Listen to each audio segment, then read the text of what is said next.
اعوذ باللہ من الشیطان الرجیم بسم اللہ الرحمن الرحیم۔ السلام علیکم ویورز، سنڈے مدرسہ میں آپ کا تہہ دل سے استقبال کرتی ہوں اور امید کرتی ہوں کہ آپ نے بہت اچھے سے قرآن مجید کو پڑھا ہوگا اور سیکھا ہوگا۔ جیسے کہ آپ کو یاد ہے کہ ہم نے پچھلے ایپیسوڈ میں کیا پڑھا تھا۔ پچھلے ایپیسوڈ میں ہم نے مد کے قانون کو سیکھا تھا، اور مد کا قانون اگر تشدید کے ساتھ آ جائے تو اس کی ادائیگی کیسے ہوگی، اگر وہ اسٹارٹنگ میں آتا ہے تو اسے کس طرح سے پڑھنا ہے، اگر وہ درمیان میں آتا ہے تو اس کی ادائیگی کیسے ہوگی، وہ قانون ہم نے سیکھا ہے۔ مگر آج کا جو درس ہے وہ مقطعات کے بارے میں ہے۔ یہ وہ حرف ہے یا یہ وہ حروف ہے جسے لکھا جاتا ہے، اگر الگ لکھا جائے تو بھی الگ کر کے ہی اسے ادا کرنا ہے، اگر ایک ساتھ بھی آ جائے، جوائن کر کے بھی آ جائے تو اسے الگ الگ ہی پڑھنا ہے۔ وہ کسی بھی لفظ کے اوپر آتا ہے تو اس کی ادائیگی ایک دم الگ الگ کر کے ہی پڑھنا ہے۔ تو چلیے آج کے جو درس میں ہم دیکھتے ہیں، آج کا جو ہمارا پہلا حرف ہے وہ ہے نون۔ دیکھیے اپنے نون کے اوپر یہ مد دیا ہے، یہ مد ہی کی شکل میں ہے، مگر نون ہے اور اس کے اوپر کوئی سائن نہیں ہے، صرف نون ہے اور مد ہے، تو اسے ہی مقطعات کہا جاتا ہے۔ یعنی نون کو کس طرح سے پڑھنا ہے، نون ہمیں اس طرح سے الگ کر کے پڑھنا اور کھینچنا ہے مد کی طرح، نون۔ یہ اس کی ادائیگی کا قانون ہے۔ ہمارا دوسرا جو حرف ہے وہ ہے قوف، اور قوف کے اوپر مد دے دیا ہے اور کوئی سائن نہیں ہے۔ دیکھیے اس میں نہ زبر ہے، نہ زیر ہے، نہ پیش ہے، نہ تشدید ہے، کوئی سائن نہیں ہے، مگر ہمیں اسے کس طرح پڑھنا ہے قوف، بٹ اوپر دے دیا ہے مد، تو ہمیں قاف کا قانون کس طرح پڑھنا ہے، قوف، اس طرح سے کھینچنا ہے کہ فا جو آخر میں آئے گا اسے سائلنٹ کرنا ہے، قوف،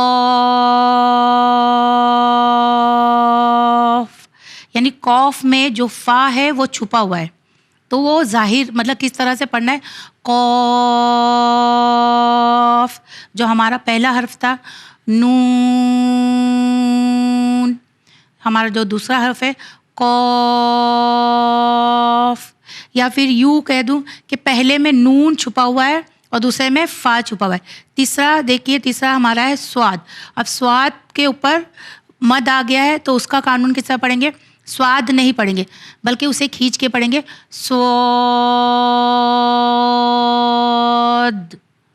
سواد، یہاں پہ دال چھپا ہوا ہے۔ ہمارا جو اگلا حرف ہے، دیکھیے یہاں پہ میم بھی آیا ہے، ہا بھی آیا، یعنی جوائن کر کے آ گیا، مقطعات کا حروف جوائن کر کے بھی آ گیا۔ یہاں پہ الگ الگ آیا تو بھی اس کی ادائیگی ویسی کرنی ہے، اگر جوائن کر کے بھی آتا ہے تو اس کی ادائیگی تبھی بھی ویسی ہی ہوگی۔ جس طرح سے ہا کھڑا زبر ہا، اور میم پہ مد آ گیا ہے تو یہاں پہ مقطعات کا قانون ہوگا، اور میم پہ میم چھپا ہوا ہے تو ہا میم، اس طرح سے ہمیں اس کی ادائیگی کرنی، حامیم، یعنی ایک ساتھ بھی آئے تو ہم نہیں پڑھنا ہے، ہا کو الگ کر کے پڑھنا ہے، اور میم جو حرف ہے اور جو چھپا ہوا لفظ اس کے اندر چھپا ہوا ہے حرف کے اندر، اسی کو ظاہر کرنے کا نام مقطعات ہے۔ جیسے حامیم، یعنی میم کے اندر ایک میم چھپا ہوا ہے۔ اب ہم اگلے حرف کی طرف اگر بڑھے تو یہاں پہ یا پہ کھڑا زبر ہے اور سین پہ مد کا قانون دیا ہے، یعنی مقطعات ہے، تو سین پہ کیا چھپا ہوا ہے، نون، تو ہمیں سین کو اتنا کھینچنا ہے کہ نون کا سائلنٹ آنا ضروری ہے۔ جیسے یا سین، یا کھڑا زبر یا، سین، ہمیں یس نہیں کرنا ہے کیونکہ یا پہ کھڑا زبر دیا ہے اور سین پہ یہ، تو ہمیں اس طرح نہیں پڑھنا ہے بلکہ یا کو بھی الگ پڑھنا اور سین، اصل میں اس کی ادائیگی ایسا ہی ہونا چاہیے۔ ہم اگلے حرف کی طرف اگر بڑھے تو کھڑا زبر تو، اور پھر سین میں نون چھپا ہوا ہے تو اتنا کھینچنا ہے سین کو کہ نون ظاہر ہو، تو سین۔ پھر سے ایک بار میں ریپیٹ کروں تاکہ بچے بہت آسانی سے اسے سمجھ سکے کہ مقطعات ہے کیا، اس کا قانون کیسا ہے اور اس کی ادائیگی کیسے کرنی ہے۔ نون، قاف، صاد حامیم یاسین توسین. اب ہمارا اگلا جو حرف ہے تو کھڑا زبر تو، ہا کھڑا زبر ہا، تو ہا، تو ہا. ہمارا جو اگلا حرف ہے دیکھیے یہاں پہ تینوں حرف جوائن کر کے آیا ہے جوائن کر کے، مگر پڑھیں گے ہم تینوں حرف کو الگ الگ. جیسے عین سین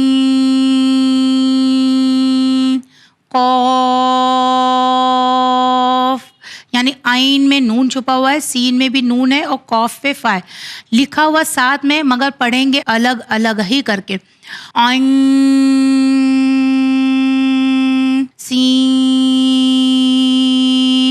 قاف. ہمارا جو اگلا حرف ہے کاف ہا یا عین صاد، یعنی ہم نے اس سارے حرف کو الگ کر کے ہی پڑھا ہے. کاف ہا یا عین صاد. ہمارا جو اگلا حرف ہے الف، الف جو لکھا ہوا ہے سیم الف کی پروناؤنس آئے گا، الف لام را، الف لام را. ہمارا جو اگلا حرف ہے الف لام میم، الف لام میم. ہمارا جو اگلا حرف ہے تا سین میم، سین کو میم میں بھی ہم نے جوائن کیا ہے اور اس کو بھی پڑھنے کی کوشش کیا. تا سین میم. ہمارا جو اگلا حرف ہے الف لام میم را، کس طرح سے ہم نے میم را، الف لام میم را، الف لام میم صاد، الف لام میم صاد. ہم نے سارے حرف کو الگ الگ کر کے پڑھا ہے، لکھا گیا ایک ساتھ. جیسے آپ نے دیکھا کہ ہم نے کس طرح سے مقطعات والے حرف کو سیکھا، اس کے قانون کو پڑھا کہ مقطعات وہ حروف ہے جو لکھے جاتے ہیں جس شکل میں، اس کو اسی شکل میں ادا کرنا ہے، بس اس کی ادائیگی کیسی ہوگی اسے کھینچ کے، اور جو اس کے اندر چھپا ہوا لفظ ہے اسے ظاہر کرنا ہے، چھپانا ہے. جیسے نون جس طرح سے ہم نے پڑھا، اور ہر لفظ کو میں نے 2 بار 3 بار پڑھا تاکہ بچے بہت آسانی سے اس لفظ کو سیکھ سکے. اب جو ہمارا اگلا لفظ ہے، جو اگلا حروف ہے، اسے کس طرح پڑھنا ہے. آپ نے دیکھا ہوگا کہ قرآن مجید میں کہ چھوٹا سا نون آ جاتا ہے الف کے نیچے، لام کے نیچے، تو اسے کیا کہتے ہیں اور اس کو کس طرح سے پڑھا جاتا ہے، وہ اس درس میں ہم سیکھیں گے. اسے نون قطنی کہتے ہیں. نون قطنی کا میننگ یہ ہے الف کے نیچے اگر نون جاتا ہے تو اس کی ادائیگی کی جاتی ہے، جو سائن کے ساتھ اگر وہ آتا ہے تو اسے پڑھا جاتا ہے، اور جو اس سے پہلے والا لفظ ہوگا یعنی جو سائن ہوگی اسے ہم نہیں پڑھیں گے. جیسے یہاں پہ آپ نے دیکھا خو یا زبر خوئی، رو زبر رو، خی رو، نون لام ز نیل، خی رو نیل. یہاں پہ الف جو آیا ہے وہ ہم نے نہیں پڑھا ہے، نون کو ہم نے لام پہ جوائن کر دیا، یعنی جزم والے حرف پر اسے جوائن کیا ہے. خیر نیل یعنی خیر نیل، یہ جو نون آیا ہے اسے کہتے ہیں نون قطنی. خیر نیل، واو زبر وا، صاد یا سی، خیر نیل وسی یا زبر یا، خیر نیل وسی یا تا پیش تو، خیر الوصیۃ، خیر الوصیۃ. اس میں ہم غلطی کیا کرتے ہیں کہ جس طرح سے رو کو لام میں ڈائریکٹ جوائن کر دیتے ہیں اور نون کو چھوڑ دیتے ہیں. نہیں, نون کو پڑھنا ہے, نون قطنی کہا جاتا ہے اسی لیے کہ چھوٹا سا نون آتا ہے کسی لفظ کے نیچے تو اس کی ادائیگی وہی ہوگی جو سائن کے ساتھ وہ ہوگا. اگر زیر ہے تو زیر کے ساتھ اسے پڑھیں گے. تو اسے نہیں چھوڑنا ہے بلکہ پڑھنا ہے. اگر دیکھا جائے تو صحیح پڑھنے کا طریقہ یہی ہے, خیرون الوصیۃ. ہمارا جو اگلا حرف ہے نون واو پیش نو, ہا پیش ہو, نو ہو. پھر دیکھیے الف کے نیچے نون آ گیا اور اس کے بعد با ساکن آیا تو نون کو با میں پلس کریں گے.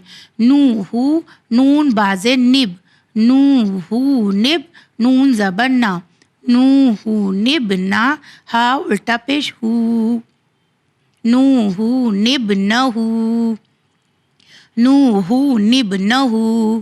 ہمارا جو اگلا حرف ہے شین یا زبر شے, حمزہ زبر آ, شی آ, نون تاز نت, شی آ نت, تا زبر تا, شی آ نت تا, خا زبر خا, شی آ نت تخا, دال زبر دا, شی آ نت تخا دا, شی آ نت تخا دا.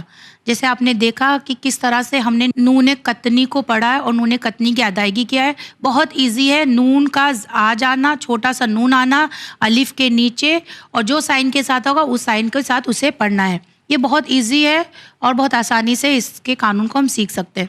بس امید کرتی ہوں کہ آپ بہت اچھے سے اس کی پریکٹس کریں گے. بس اسی کے ساتھ مجھے دیجیے اجازت, بڑھتے ہیں مورل اسٹوری کی طرف. خدا حافظ. بسم اللہ الرحمن الرحیم. پیارے بچوں السلام علیکم. آپ تمام کا استقبال ہے پروگرام سنڈے مدرسہ میں, جس کا انتظار آپ تمام ہر سنڈے کرتے ہیں اور کافی کچھ سیکھتے بھی ہیں. ہماری آج کی اسٹوری کے ذریعے بھی ہم آپ کو ایک بہت ہی اچھی چیز سکھانے جا رہے ہیں. اور ہماری جو آج کی اسٹوری ہے یہ ہمارے چھٹے امام جعفر صادق علیہ السلام کی زندگی سے جڑی ہوئی ہے کہ کس طرح امام نے ایک نوجوان کو ایک نصیحت دی, ایک ایسی نصیحت جو امام نے اس نوجوان کو دی تھی لیکن آج بھی یہ ہمارے لیے ایک بہت ہی اچھی نصیحت ثابت ہوتی ہے. تو آئیے آپ کے ساتھ ہم آج کی اسٹوری شیئر کرتے ہیں. ایک نوجوان تھا جس کا نام عبد الرحمن ابن ثبابہ تھا. ان کے والد کا یعنی ان کے ڈیڈی کا انتقال ہو گیا. جب ان کے ڈیڈی کا انتقال ہو گیا, وہ اس دنیا سے چلے گئے, تو ان کے جو دوست تھے ان کے ڈیڈی کے, وہ اس نوجوان کے گھر ان سے ملنے کے لیے, تعزیت دینے کے لیے آتے تھے. اور ان کے جو دوست تھے اس میں سے ایک دوست نے ان کے بیٹے کو, اس نوجوان کو 1000 درہم دیے اور وہ درہم دے کر وہ وہاں سے چلے گئے. پھر یہ بیٹا اپنی مما کے پاس, اپنی والدہ کے پاس پہنچتا ہے اور ان سے کہتا ہے کہ ان کے والد کے فلاں دوست نے 1000 درہم دیے ہیں. اور یہ 1000 درہم لے کر اگلے دن وہ ان کے دوسرے دوست کے پاس جاتا ہے جن کے ساتھ مل کر بازار جا کر وہ کپڑوں کی خریدی کرتا ہے اور پھر وہ بازار میں کپڑے بیچنے لگتا ہے. چند روز گزرتے ہیں اور پھر اس کے کپڑوں کا کاروبار کافی زیادہ اچھا چلنے لگتا ہے. اور جب اس کا کاروبار کافی زیادہ اچھا چلنے لگتا ہے تو وہ یہ سوچتا ہے کہ کیوں نہ میں حج بیت اللہ یعنی اللہ کے گھر کی زیارت کر کر آؤں. وہ اپنے گھر جاتا ہے اور اپنی والدہ سے, اپنی ممی سے اجازت لیتا ہے.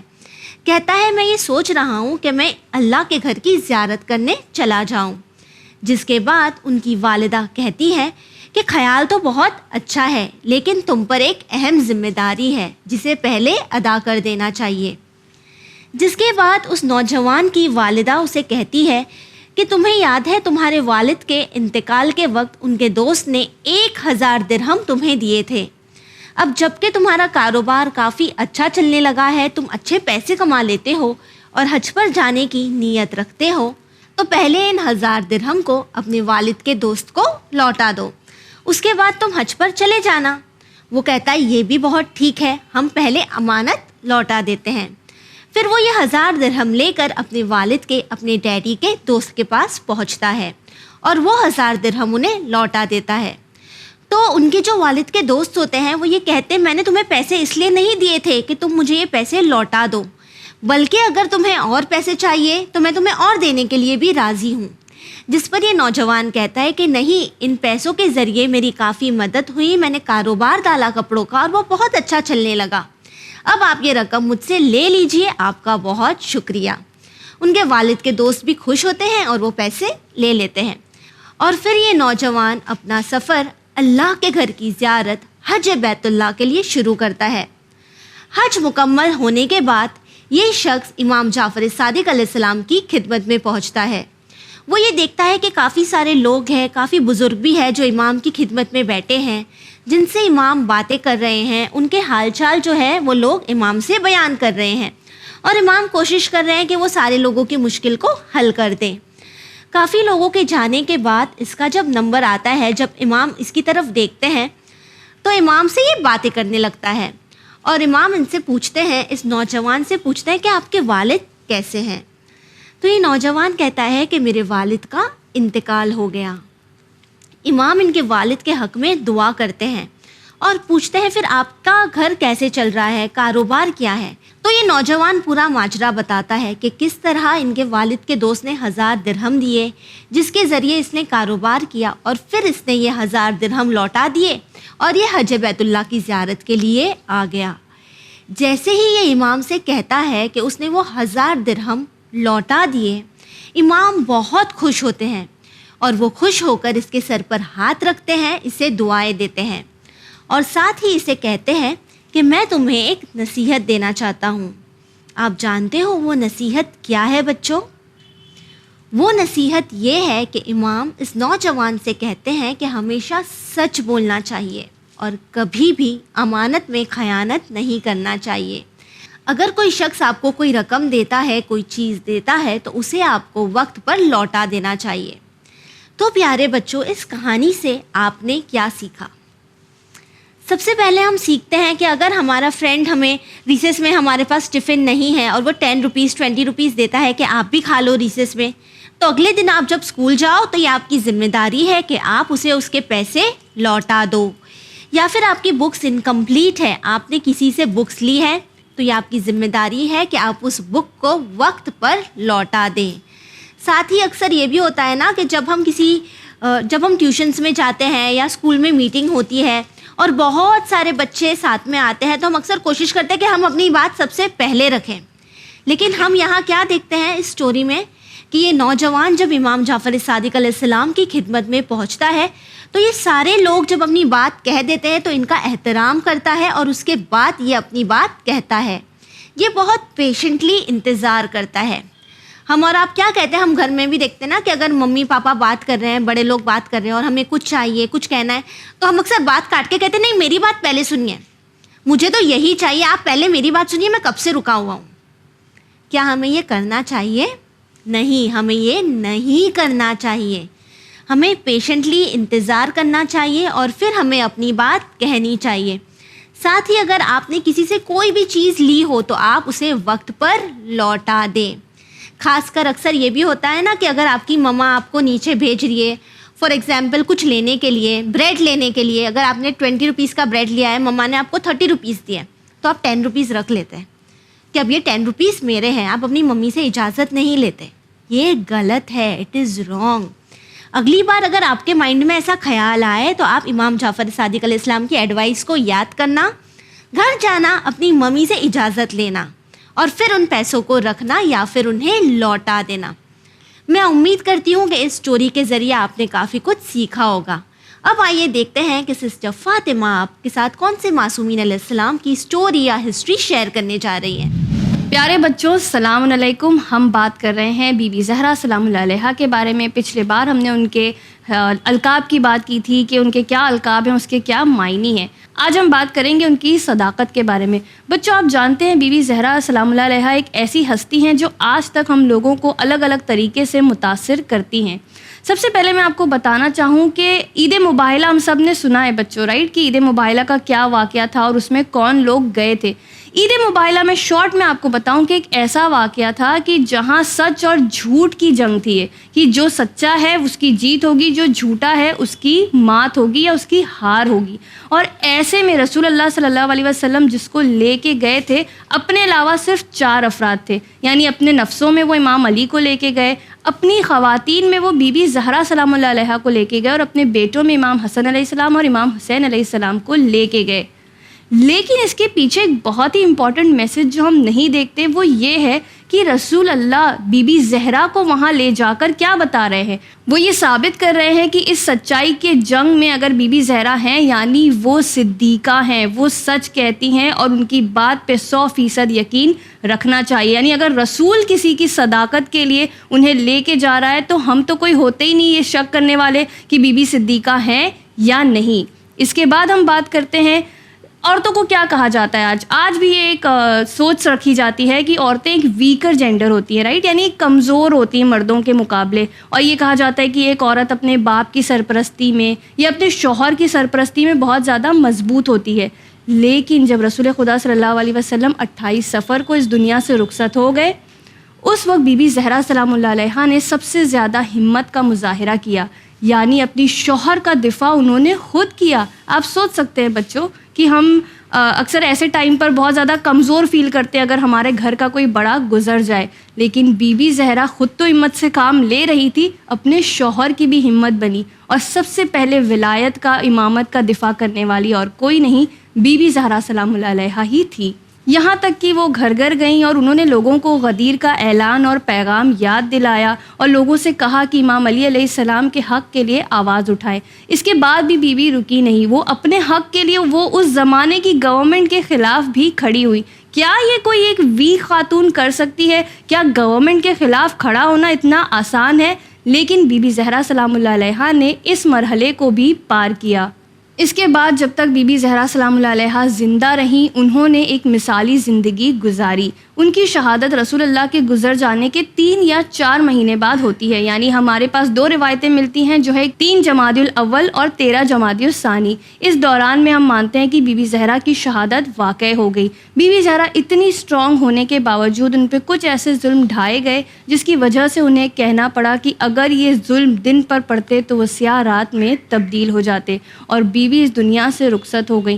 لیکن ان کی مظلومیت یہیں ختم نہیں ہوتی. اگر آج ہم دیکھیں بی بی کی جو قبر ہے بقیع میں, یہ بھی ان کی مظلومیت کا ایک نمونہ عمل ہے. یعنی جب ان کی شہادت ہوئی تو ان کے جنازے میں بھی بہت ہی چند افراد تھے, لیکن آج ان کی قبر تنہا ہے. ہم جانتے ہیں بقیع میں کون کون موجود ہیں. بی بی زہرا سلام اللہ علیہا, امام محمد باقر علیہ السلام, امام زین العابدین علیہ السلام, امام حسن علیہ السلام اور امام جعفر صادق علیہ السلام. بچوں آپ بہت سارے فوٹوز دیکھتے ہیں, رائٹ, کہ امام حسین کا روضہ ہے, یہ مولا عباس کا روضہ ہے.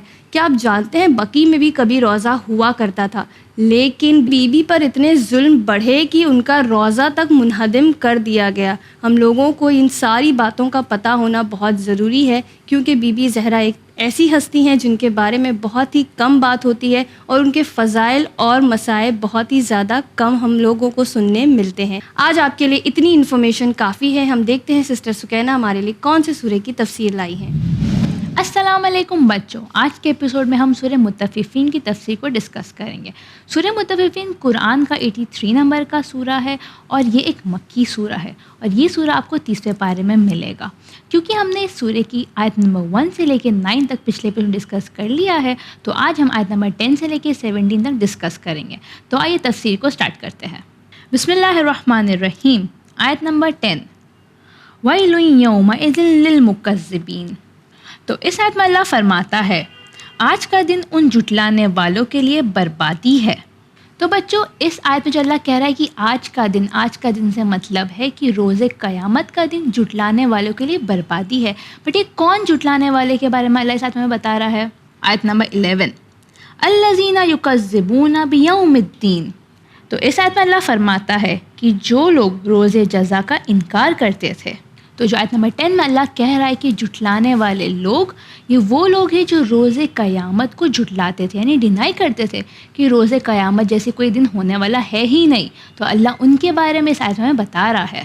آیت نمبر 12, وما یکذب بہ الا کل معتد اثیم.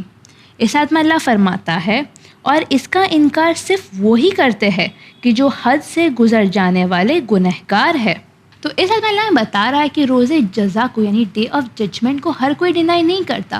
ہر انسان کو پتہ ہے کہ ایک دن ہوگا جب ہمیں تمام حساب کتاب دینے ہیں. لیکن اللہ اس آیت سے بتا رہا ہے کہ کچھ لوگ ہوں گے جو اپنے گناہ کی اتنے لمٹ پہ پہنچ چکے ہوں گے کہ جو اس دن کو انکار کریں گے یعنی ڈینائی کریں گے. آیت نمبر 13, اذا تتلی علیہ آیاتنا قال اساطیر الاولین. اس آیت میں اللہ فرماتا ہے جب ان کے سامنے آیت کی تلاوت کی جاتی ہے تو کہتے تھے کہ یہ پرانے افسانے ہیں۔ تو اللہ اس آیت میں بتا رہا ہے کہ وہ لوگ ہیں جو روز قیامت کو ڈینائی کرتے تھے، یہ ان لوگوں میں سے جو کہتے تھے کہ جو قرآن نعوذ باللہ جو پڑھا جا رہا ہے یہ ایک پرانی سٹوریز ہے، پرانے افسانے ہیں جو ہمیں اس دنیا میں کوئی کام نہیں آئیں گے۔ آیت نمبر 14، کلا بل ران علی قلوبہم ما کانوا یکسبون۔ تو اس آیت میں اللہ ہمیں ان لوگوں کے بارے میں بتا رہا ہے کہ جو اللہ پہ بالکل ایمان نہیں رکھتے اور اللہ کی کئی ہر چیزوں کو ڈینائی کرتے ہیں اور انکار کرتے ہیں۔ آیت نمبر 15، کلا انہم عن ربہم یومئذ لمحجوبون۔ تو اس آیت میں اللہ فرماتا ہے کہ یاد رکھو انہیں روز قیامت پروردگار کی رحمت سے محجوب کر دیا جائے گا۔ تو اللہ ہمیں اس آیت میں بتا رہا ہے کہ ان لوگوں کو اللہ روز قیامت کے دن اپنی رحمت سے یعنی اپنی بلیسنگ سے دور کر دے گا۔ آیت نمبر 16، ثم انہم لصال الجحیم۔